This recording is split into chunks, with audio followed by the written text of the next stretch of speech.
so Warner Media is doing a hatchet job, and there's actually I'm going to share one. Well, let me share first the topic, and then I'll try to share the link because it's a big link and it takes up more than 200 characters.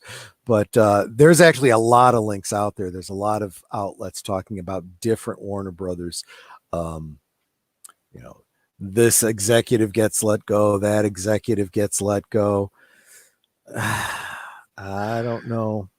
I don't know what to tell you about that other than everybody's tightening their belt, and Warner Brothers, basically every time you hear that people are being let go, that means that they're losing money somewhere and they're trying to make it up by getting rid of people. Yeah. That's how business works. I have the comments here. CEO Jason Killar emailed staffers this morning acknowledging the process as painful. I was reading the letter. It made me kind of sick, actually, when I was reading the letter. It was all about synergy, you know? Of course, he's using all the buzzwords and all the corporate doublespeak.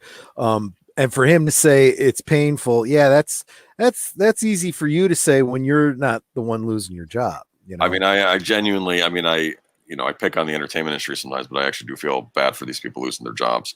You always feel bad for people losing their jobs, but I'll be honest with you. Some of these people in the entertainment industry, this is how they shepherded their businesses. We've been saying all along, get woke, go broke. If you lose your job because you're going broke, sorry. I am wondering what they want synergy between HBO, Warner Brothers, and Turner. So I guess these used to be separate entities operated separately, and now they're going to try. Yeah, let me translate that for you. We had a big buying of different outlets and all this acquisition, and now we're broke. We're actually in the hole. So now we've got to eliminate any, redundancies, which is always what happens when there's acquisitions. I don't care if it's the entertainment industry or some other area of corporate America. You got to expect that to happen. 600 jobs eliminated in August. And this is, I don't even think this is the latest run at layoffs. This is just what happened previously. And, not to get ahead of ourselves too much, but you see it with Disney, with 20th Century Fox and Lucasfilm and everything. You have all these acquisitions that puts you in debt. But now we're also talking streaming services, and you have multiple streaming services because of the acquisition. So that all but one of those is going to be eliminated with shows rolled into one streaming service. It's becoming the streaming wars, and those wars are actually being fought within, parent companies. That's what's really sad. So it's HBO versus whatever the DC thing was, right? Right. And now they're all going to get rolled into one. That's a great example. Yeah. Mm-hmm. And it doesn't even matter what it was called because it doesn't exist anymore. And it got rolled into, whatever. Oh, Brian Martin says sounds like a bloodbath at Warner Media. Yep. That's a good way to put it. That bloodbath will come up later tonight too, because we'll be talking more about that when we start getting into the DC comics. Do you want to hear anything from Killer's memo here? Yeah, go for it. Okay. I like how you said that, Killer's memo. Well, that's what it sounds like. That's his name. Okay. I don't know how else to pronounce it. I think it's Killar, but okay. Killar, whatever. Okay. But he's a killer, all right. Yeah. I'll say the last paragraph. Okay. To our colleagues who are leaving, I wish there were words to lessen today's pain. Your contributions are a permanent part of this great company, and today's news does not change that. I'm extremely thankful for all that you have done for this team and this mission. I hope that at some point you will look back on all of it with immense pride. Until then, please stay well and safe. Jason. Yeah. How does that sound to somebody who's losing their job? Thanks for the fact that you're losing your job is going to help our bottom line, and we thank you for that. That's how I translate that. Mm-hmm. And true as it may be, it's BS to the people losing their jobs. Okay, so now we're going to go on to Disney now, right? Sure, why not? We got a lot of this is tragic depressing. I'm like, we'll get to something more Disney positive in news. a We'll little have while. some All right. better news coming forward. But it's not, as a news, we're kind of, in a way, we're just reporting the news, right? And we don't get to make up the news like the mainstream media does. We can only report on what's out there. And the news is not good. And it usually isn't. So don't blame the messenger on these things, Mm-hmm.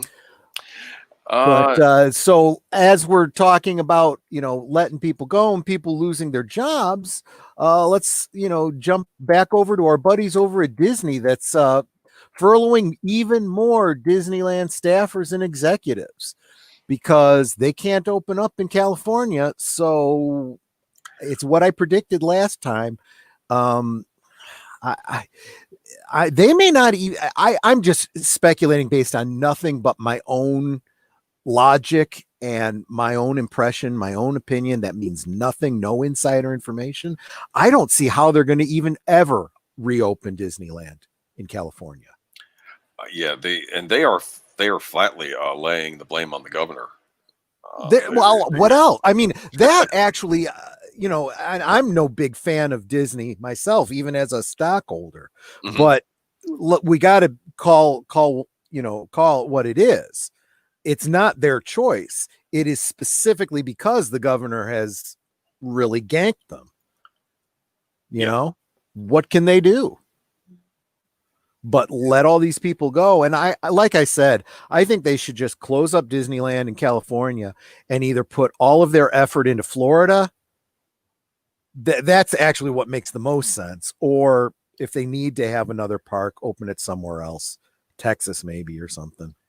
Yeah, I mean, I know, weren't they talking about opening up one in Virginia at one point? I know they wanted to do an American themed theme park a while ago about American history, but then that kind of got buried. that isn't working these days, right? In That 2020, nobody's interested in American history. They're interested in rewriting American history. So forget that theme park. Yeah, and thank you, Auditor Dredd. I think you guys do a great job reporting the news non-biased. Not your fault that Hollywood is digging themselves into a hole. Although, I mean, I said without bias, but let's be honest with you. Obviously, Aged Boomer and I have a bias, and we're not, but we do editorialize. But when it comes to the reporting of the news, we give you the source, we tell you where it's coming from, and we just let you know the facts. Then we give you our opinions about it, but the facts are the facts. They kind of stand on their own. And I do try to be fair, even when I was discussing my own personal thoughts on what Gamergate was last week. I still said this is what the mainstream narrative is. The best I can do is say this is my bias and this is what I have to say about it. But ultimately, the facts are up to you to interpret. So yeah. Thanks. I appreciate that. And even if we're going to be biased, at least we'll be honest about our bias, which is better than you're going to get from the MSM. Oh man. Even with Disney though, as much issues I have with Disney, this whole thing with Disneyland, this falls straight. I think this falls a lot on the government right now. Okay, absolutely, it does. Interfering. It absolutely does. Because you can argue. I mean, we there's plenty of blame for Disney's business collapsing because of other things, but when it comes specifically to Disneyland, that's out of their hands. That's all on the governor there. That's all in California Stan, Yeah, like President Ken Potrock, is that I got his name right? He was expecting to be able to open the parks in Anaheim, but they were unable to convince Governor Newsom. Okay. Yeah. Comrade Newsom. Yeah, exactly. And it's not looking good. 28,000 domestic employees affected. 67% are part-time.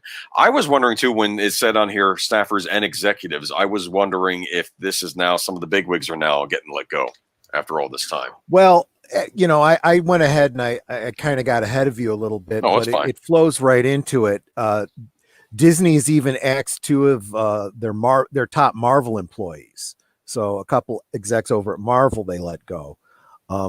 Disney, I said it last week, and I based it on speculation. This was before Disney put out their fourth quarter earnings report, right? I had said that at the time, and I said I'm guessing that fourth quarter is going to look terrible. They are hemorrhaging money, and now after the fourth quarter, and we see these layoffs, these two articles alone, and there's more out there that we aren't sharing with you. You can find them of Disney layoffs across their different holdings is an indicator of how badly business is. We said that in the first couple businesses. When there's layoffs, that's an indicator that they're losing money and they're tightening their belt. That's clearly broadcasting that fact.